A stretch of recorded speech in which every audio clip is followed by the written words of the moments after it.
ang Bulacan Cuyas sa magagaling na kapunan na naging sanhi ng makapigil hiningang panonood ng libu-libong tao sa loob ng Malolos Capitol Gymnasium nitong nakalipas na Setyembre 27, 2018. Inamin ni Congressman Jose Antonio C. Alvarado na kinabahan sila sa galing, bilis at husay ng white team na nakalaban nila nitong huling sagupaang naganap.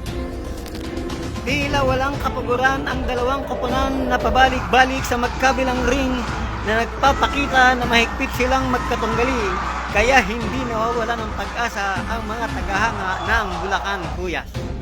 Subalit nang mag-umpisa ng umarangkada ang magagaling na kasapi ng Bulacan Cuyas, nakita nila ang mas mabangis nilang pakikipaglaro sa hardcore.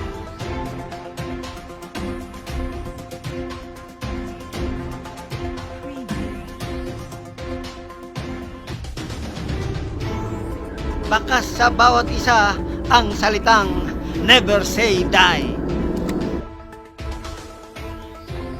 Sanhi ng determinasyon na naigang Bulacan Cuyas at nagtapos sa score na 117 at 113 pabor sa Bulacan Cuyas. Nakakakaba po yung laro kanina. Siyempre natapos in regulation na all yung score, kaya talagang bawal sa mahina yung puso. Yung panonood ng MPBL, talagang yung puso mo, hindi mo alam kung nagtatatalon o ano mangyayari. Pero kami po ay nagpapasalamat sa napakagandang laro na pinakita ng dalawang koponan. Swerte rin ang Bulacan Cuyas kasi napunta po sa atin yung panalo ngayong araw na.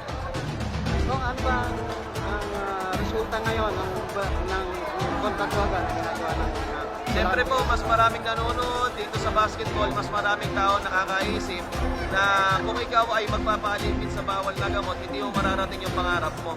Lalong-lalo na ang pangarap natin ay makapagbigay ng magandang pangatawan gamit po yung sports, basketball man yan, zumba, volleyball, tennis, at ibang pang laro. Mas importante po ito para mapanatili natin ang magandang kalusugan natin, gayon na rin sa ating paghahanap buhay at sa pagtatrabaho. Ito ang inyong lingkod, Jesse De Jesus, ang mensahero ng bayan.